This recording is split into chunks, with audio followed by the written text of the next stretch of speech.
I know, but they're interfering with the raindrop.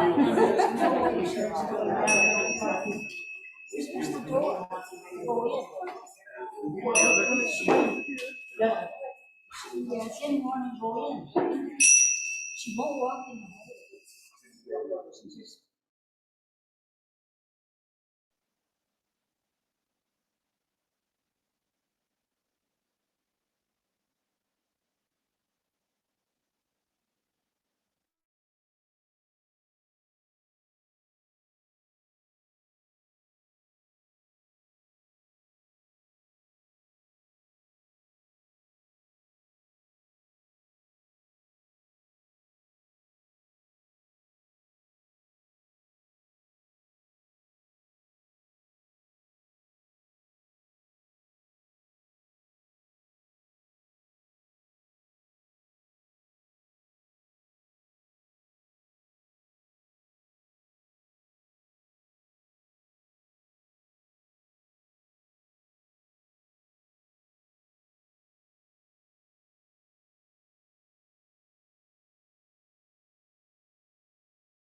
It's the major fundraiser for our congregation.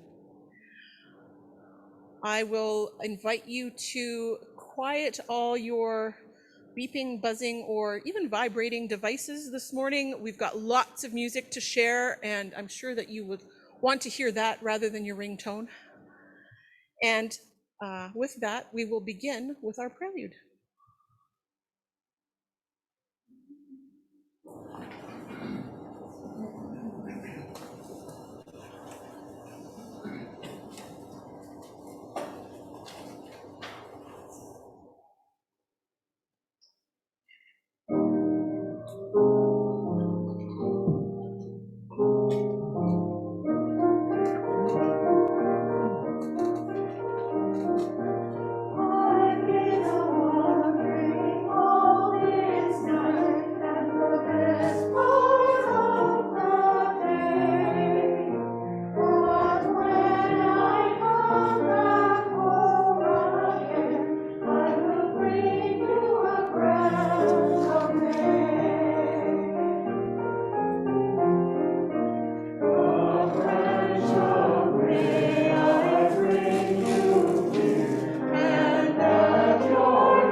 As I welcome the choir back to be seated, I'll just let you know that we'll be talking a lot about branches of May today, and blossoming and budding and possibilities with spring and rainfall.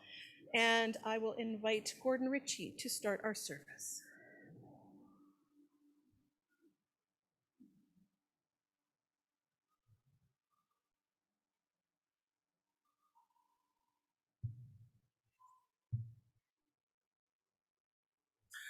Good morning, everyone. The reading that I have for you this morning is entitled Celtic Blessing to the Four Directions. And traditionally, for a reading like this, we would begin acknowledging the power and spirit of the East, then the South, the West, which is towards the stage, and then finally the North, which is towards Keeler Hall. So if you are willing and able, I invite you to rise and face the east. For those of you who are joining us online, you're welcome to stand and acknowledge the east, or just be with us in this process as well. Great Spirit of light, come to us out of the east with the power of the rising sun. Let there be light in our words. Let there be light on the path we walk. Let us remember always to be thankful that you give the gift of a new day. Let the color of fresh rising in our life be glory to you. And let us turn to the right and face the south. Great Spirit of creation, send us the warm, gentle, and refreshing winds of the south. Comfort us and caress us when tired and cold. Unfold us like the gentle breezes that unfold the leaves on the trees. And as you give to all the earth your warm, moving wind, give to us so that we may grow close to you in warmth. And we face the west. Great life-giving Spirit, we face the west where the sun goes down each day to come up the next day. Let us remember every day that the moment will come when our sun will go down. You are the powerful cycle which pulls us to transformation. Never let us forget that we must fade into you. We ask for the blessing of the sunset. Keep us open to life's changes. Give us a beautiful color.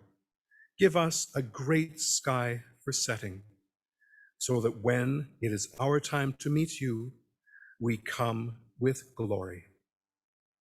And let us face to the north. Great Spirit of love, come to us with the power of the north. We come to you and ask for the strength and the power to bear what is cold and harsh in life. Make us courageous when the cold winds of life fall around us. Give us strength and endurance for everything that is harsh, everything that hurts. Do not let the winter blow us away. Let us move through life readily to take what comes from the north. And let us turn and face the center. And as we do, I will ask Louise to come forward to light our chalice. These words are by Paul Sprecher. We light this chalice for the web of life which sustains us, for the sacred life, circle of life in which we have our being, for the earth and the sky, the above and below, and for our Mother Earth, and for the mystery. You'll notice that Louise has also lit our candle for Ukraine.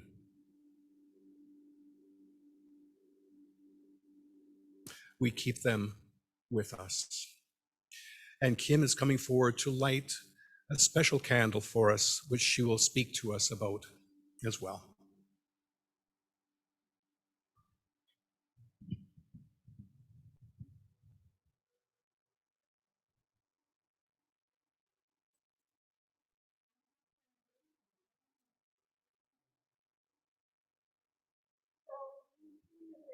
Unusual, yeah, thank you.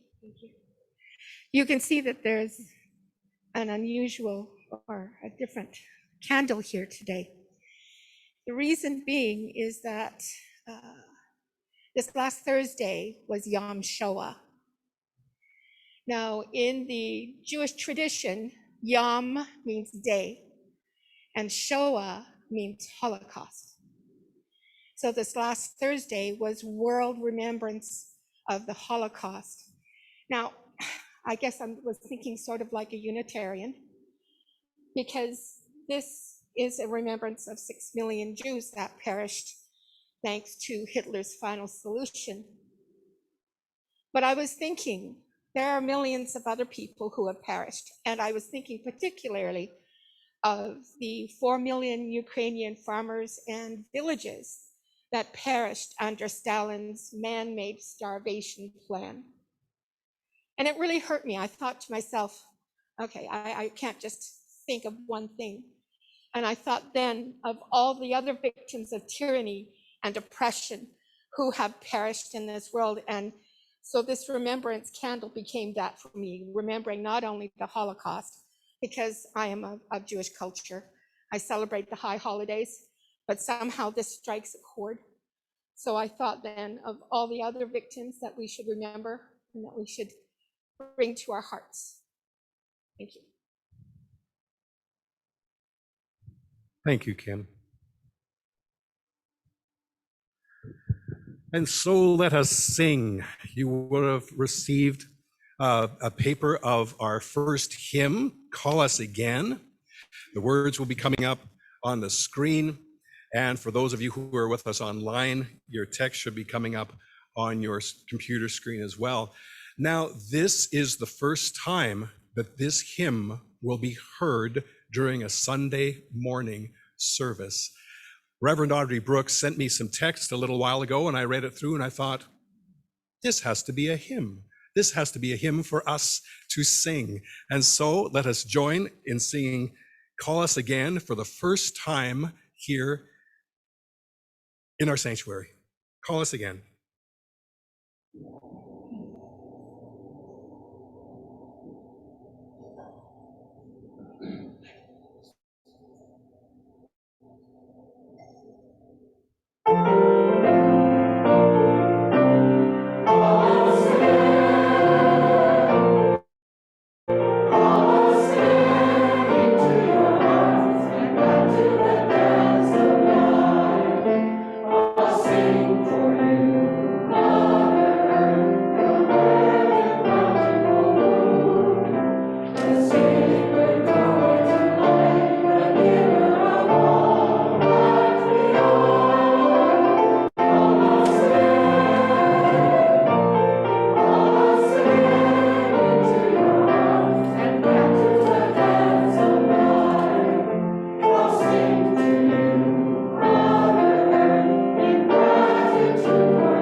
Our next reading is written by Terasa Cooley.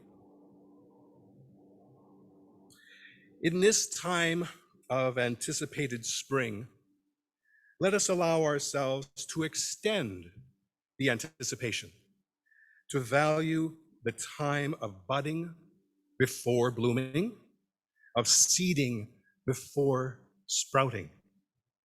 This is a time of revelation, the revealing of that which is eternal, which we see every day, but still need to be reminded to see it in a new way.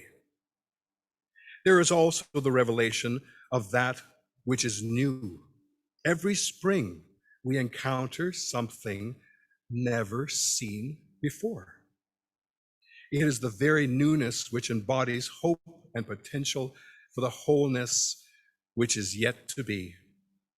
Let us allow spring to unfold slowly, that we may appreciate the true mystery of rebirth and renewal.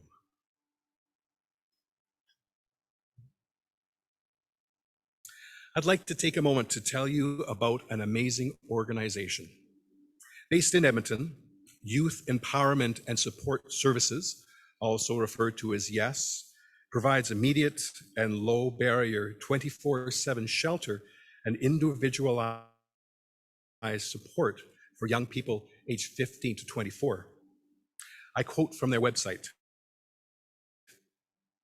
Over the years, we have moved from the crisis focus of emergency shelter to a prevention focus that provides everything from shelter to resources to trauma support. YES has reorganized its structure and processes to be trauma-informed, has created an internal trauma and mental health psychology team, also an evaluation framework to help youth identify what skills they still need to develop and where they are in their healing journey. It is our belief that we give youth safe space, consistent and non-judgmental support and teaching, and the time to choose their own path to success. We can prevent further entrenchment into the cycles of trauma and homelessness. Collaboration means we work together with other organizations in line with local, provincial, and national plans to create a holistic approach to address homelessness. While the Unitarian Church of Edmonton is one of those organizations, in fact, 1/2 of the unidentified cash that's received during the month of May will be donated to YES. Our offering plate is located at our exit. Those in the sanctuary may leave a donation at the end of the service. For those of you online, I encourage you to visit the Youth Empowerment and Social Services website to make a donation. We thank you for your generosity and your support. With our time, our talents, and our money, we support the work of the community and this Unitarian Universalist tradition. And so let us join in singing, "From You I Receive."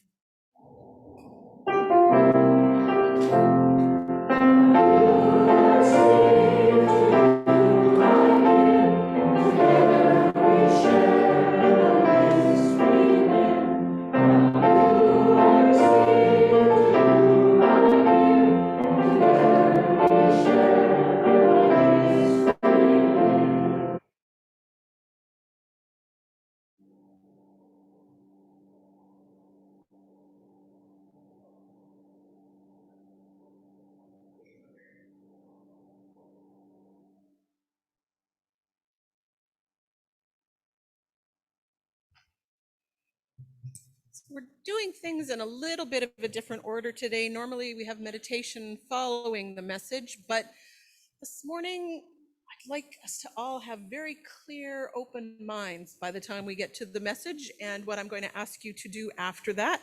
So we're going to have our meditation first.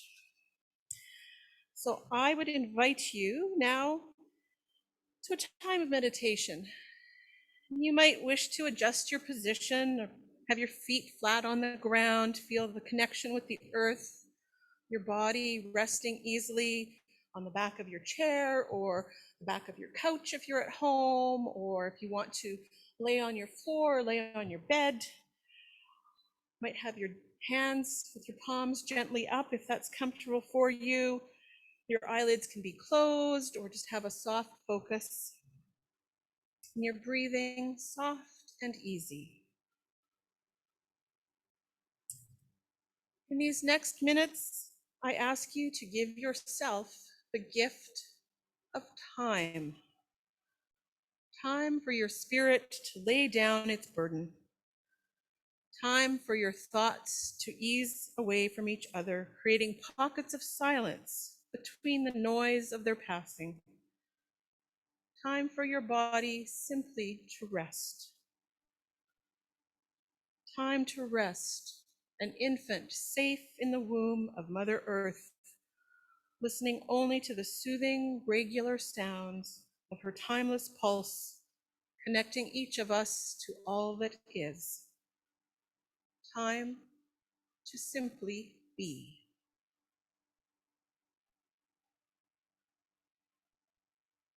Imagine that you sit at the foaming edge of land and liquid, watching the rhythms of the waves, watching the water transmit the energy of the winds traveling over it, watching that energy across the barrier of sands and pebbles, some pebbles larger than others only shift gently in place as the water sluices around them. Others, smaller, more agile, seem to chase the backwash as the water ebbs away, only to be returned more or less to where they began.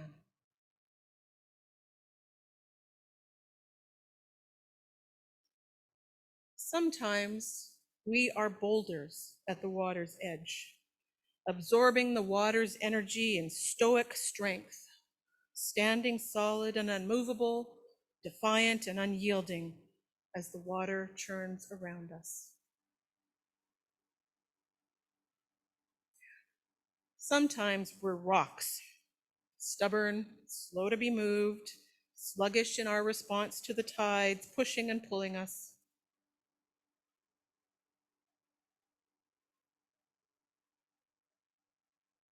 Sometimes we're pebbles, tumbling helter-skelter, higgledy-piggledy-pop, overwhelmed and unable to resist the breaking waves and sucking backwashes that we just can't seem to get away from. And sometimes we are sand, with an infinite capacity to accept and absorb and transmit the energies breaking against us, able to allow those energies to pass through us, through the pockets of silence, of space, of peace that is within us. What are you today? The boulder? The rock? The pebble? Sand? All of these? What's the energy that's swirling around you? How is that changing you and how you see the world? How is that energy changed by your interaction with it?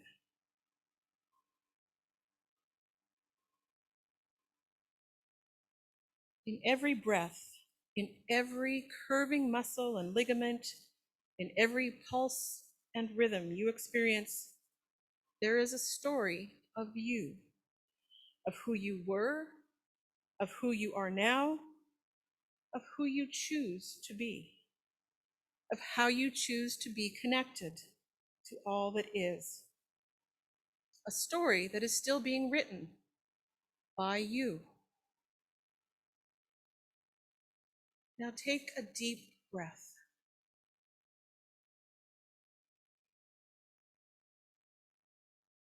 Take another, and if they're closed, open your eyes. Your feet flat on the ground, your body resting easily, your hands gently open.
We called the four directions to begin our service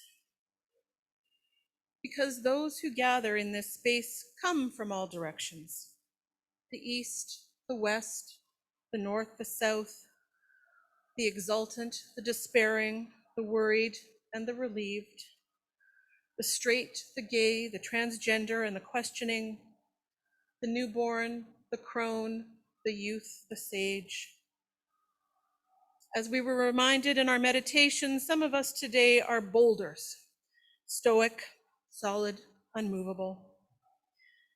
Some of us might be rocks, stubborn, slow to be moved, sluggish. We might be pebbles, tumbling, helter-skelter, higgledy-piggledy-pop, and overwhelmed. Or maybe today we are sand with an infinite capacity to accept and absorb and transmit the energies breaking against us. Our theme this morning and this month is nurturing beauty. And today our readings and music reflect the beauty and the color that spring and the cleansing, life-giving rain that comes with it can bring, to create a colorful beauty after the weariness of winter. What I invite you to ask yourselves this morning, however, is how can the Unitarian Church of Edmonton welcome and nurture the beauty and potential in individuals, no matter what direction they come from or what type of rock they may feel like?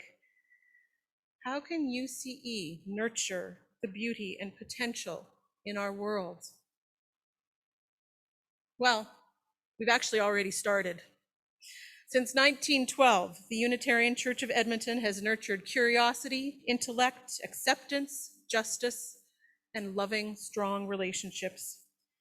It has nurtured beauty through art shows, gardens, drama and drag shows, concerts and cabarets, and everyone in this community brings gifts and insights that make us all richer. Just look at this morning's service. The words "To Call Us Again" were written by Audrey Brooks. Susan Rattan wrote the words to the song we just sang. Gordon arranged the music for "Call Us Again," and you'll hear another piece of his in Time of Silver Rain soon. Our singers are sharing their talents to enrich our service. Our greeters and our online and in person are provided welcome and connection to you this morning. Our fabulous tech team of sound and light and cameras and slides all create the atmosphere that help enhance our experience and help us to fully participate in the morning. Kim raised our awareness about Yom Shoah. Later in the service, Yvonne will share our reading. And that's just this morning. Now think of those who contribute to church suppers, take care of money matters, volunteer on committees or the board, paint, clean, nourish the minds and spirits of our children and youth, work for the food bank, contribute to the garage sale, start comforting conversations with those who need a listening ear, and ask the tough questions that help us be our best selves. We've got them all, and that's a lot of beautiful individuals. But how do we focus and grow that beauty so it has the greatest impact on creating the world we want to see? There's a lot of good here, but how do we amplify it? How do we invite others into it? If you attended either of the last two services, you would have heard Reverend Rosemary talk about how we are beginning the process of developing a new vision, mission, and covenant of right relations here. As a group, we will decide what we want to be, what work we want to do, and how we will do it together. You can envision the vision, mission, and covenant as blocks that build on one another. Kind of, if you can see the posters on either side, they're sort of the building blocks that set our foundation. They'll focus and strengthen our whole community by clearly articulating a shared sense of who we are, what our purpose is, and what values guide us. This is an exciting time of possibility. As our first reading reminded us, spring is a time of anticipation, a time to value the budding and blooming, to value the seeding before the sprouting. This morning, we're going to take our first steps toward developing our vision statement. And this is a time of anticipation for us. What will UCE become? What do we want to do in the world? How will we bloom? As the same reading also noted, spring is a time of revelation, rebirth, and renewal. As we come out of a time of transition as a congregation and the bleakness of winter and a seemingly unending pandemic, how will we renew our church? What do you want to see? What do you want to be like as a group? What are your dreams and your desires for UCE? Well, a vision statement answers those questions. It's future-oriented and focuses on where we are going. It's an idealistic dream, so it inspires, it speaks to the heart. A vision statement articulates the destination and direction for UCE to move forward. It describes the clear and inspirational long-term desired change resulting from what will be our work. And, this is a kicker for Unitarians, it does so in very few words. Best practice suggests that vision statements be between 15 and 25 words. The statement should be something that everyone, young, old, newcomer, or seasoned member, immediately understands and can remember. You can think of it like a newspaper headline about something the church has accomplished at some future point. So if you imagine you're reading a paper 10 years from now, what would it say about the Unitarian Church of Edmonton? In a moment, I'm going to invite you to share your dreams for UCE on a raindrop or two, or in the chat, but don't write anything yet. The governance implementation team will theme the ideas and share them back with you next week. Then you'll be invited to contribute ideas for the mission statement. Now, just so that we don't steal the thunder of that service, let's take a quick look at what the difference is between vision and mission. So vision statements are long-term, they're aspirational. Mission statements are focused on the present and what we need to be doing. They're more like a job description. So in short, the mission statement dictates what you do, what you exist to do, so why we are, and the vision shows what doing that successfully will lead to. Hopefully that's clear. As we framed it in our posters, we say the vision is what we will be, and the mission is what work we will do. So this morning, we will focus on what we will be. We've all come from different directions. We've all been sand and pebbles and rocks and boulders at different times in our lives. And I'm guessing that for many of us, UCE has been different things to us over our lives. I invite you now to take a few moments and just reflect and recall on the best of UCE that you know, and imagine the best of what UCE could be for each of us and for those we have yet to meet. When you're ready, for those in the sanctuary, select a raindrop. And if you don't have a raindrop or two, just put your hand up and we have lovely volunteers who will bring you one or two. And write the ending to this statement. UCE will fill in that blank. Please write only one idea per raindrop, but you may share as many dreams on as many raindrops as you like. And when you're done writing, please add your raindrop above our branches of May. There's some double-sided tape on the desk over there, and just stick a strip down and place it right on the plastic curtain. For those online, please enter your endings to the UCE will statement in the chat. And as you're thinking and writing, Chorealis will sing 2 rain-themed pieces that will hopefully inspire you and stir your memories and imaginations.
We have a torrential downpour happening.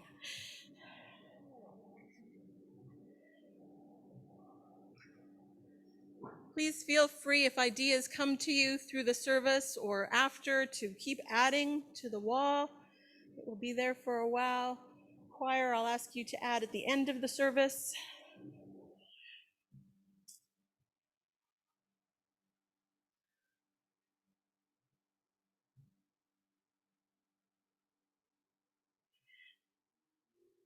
Just have a little music for those few who have raindrops still to come or chats still to happen.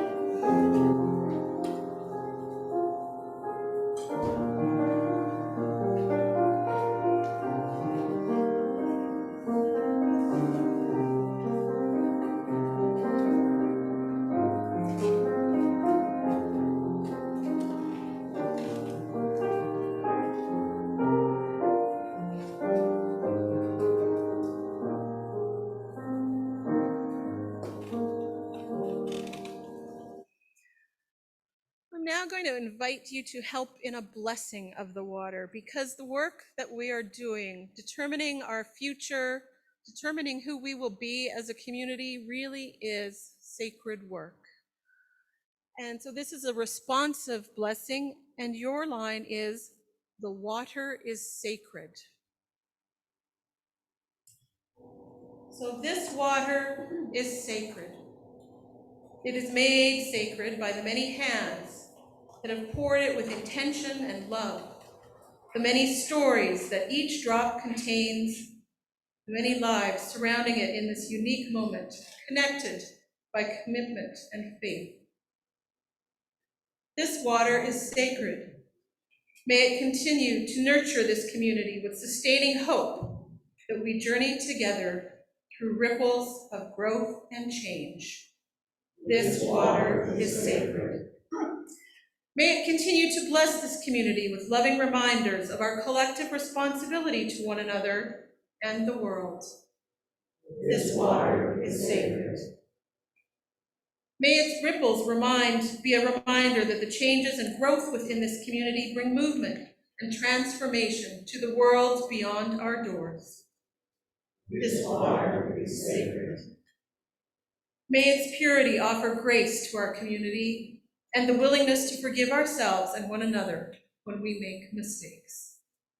This water is sacred. In moments when we're confused or uncertain, may it bring us clarity of purpose and commitment. This water is sacred. In moments when the reservoirs of hearts and spirits are drained by sorrow or pain, may it nourish them with the knowledge that we are surrounded by a deep and abundant love. This water is sacred. Now I invite you now to sing our hymn of the month, which is in the smaller teal hymn books. It's number 1058. It's also going to be on the screen. It's Be Ours a Religion. It's a new piece for most of us, and so Gordon's going to play it through once, and then we're going to sing it through twice.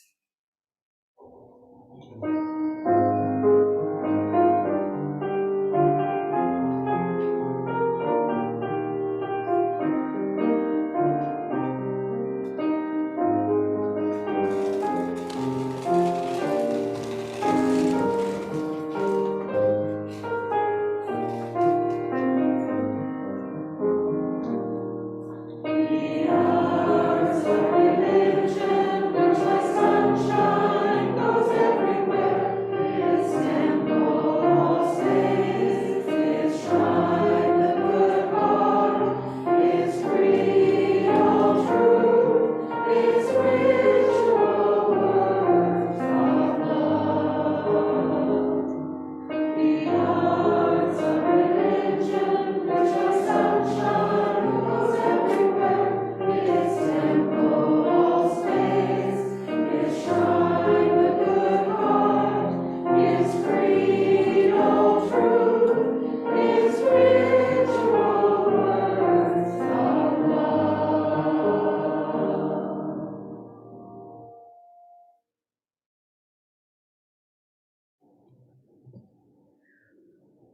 now invite Yvonne Moreau forward to do a reading called Water Makes Its Mark.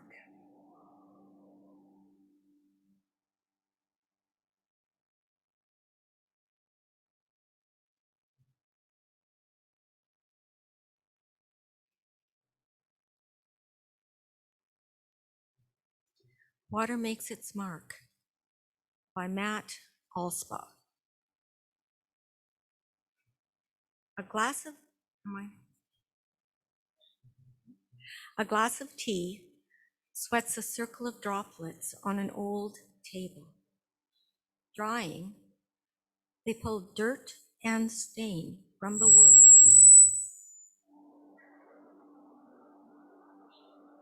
Leaving a ring, water makes its mark.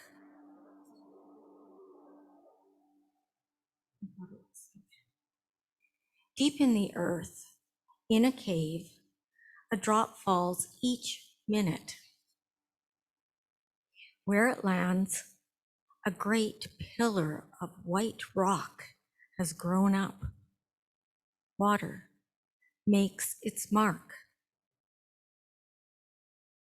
On the surface above, a stream burbles and flows, carving out potholes in the granite of its bed. Water makes its mark. Along a highway cut, a geologist points out the layers of tan slate, each penny-thin sheet the memory of a torrential rainstorm eons ago. Water makes its mark. In its network of veins, the blood, salty like the seawater from which we sprang, flows on in cycles, giving life. Water makes its mark. The dark clouds pass on, yielding no rain. Crops wither, and drought comes, famine, migration, violence, and death soon follow. Water makes its mark. A space probe turns its camera toward whence it came, imaging one solitary pixel of light, its color, the pale blue of oceans. Water makes its mark. A solitary tear slides down the cheek, a tear of abiding joy, a tear of unending grief.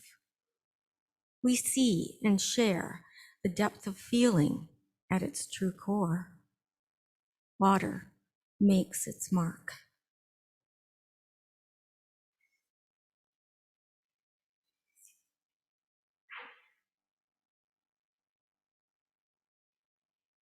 Thanks, Yvonne. I invite you now to sing hymn number 163, For the Earth Forever Turning, a joyous celebration of all things green and abundant in our earth. Oh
As I read our closing words, I'd ask Louise to come forward and extinguish our chalices.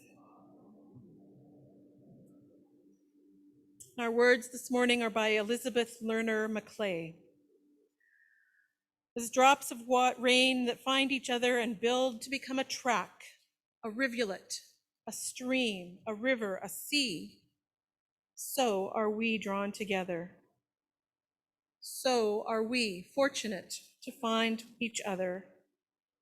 And so are we bound on this shared passage toward an unknown ocean and eternity. We're going to end our service with a postlude and then have Carry the Flame. And because today is our annual general meeting, we invite you to maybe have a quick stretch of your legs and then come back and join, because that's also a wonderful celebration of all the work and commitment and richness that this committee offers, and a chance for us to look ahead and envision what we will be and how we will get there. And I think there's something else.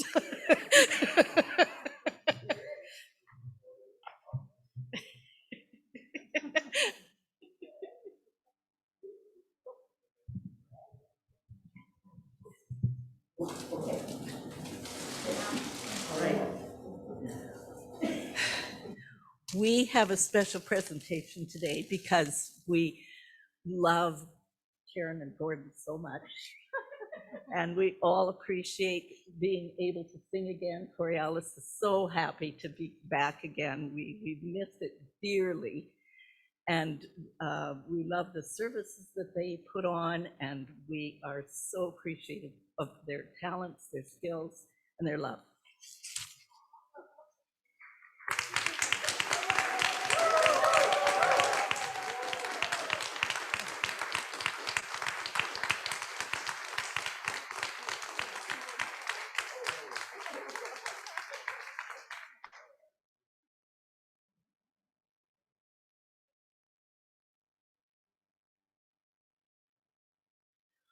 So this was our last official Chorealis service for this season, but you might be seeing more of a few of us, just to let you know. And we have one last great song.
Let us all sing Carry the Flame.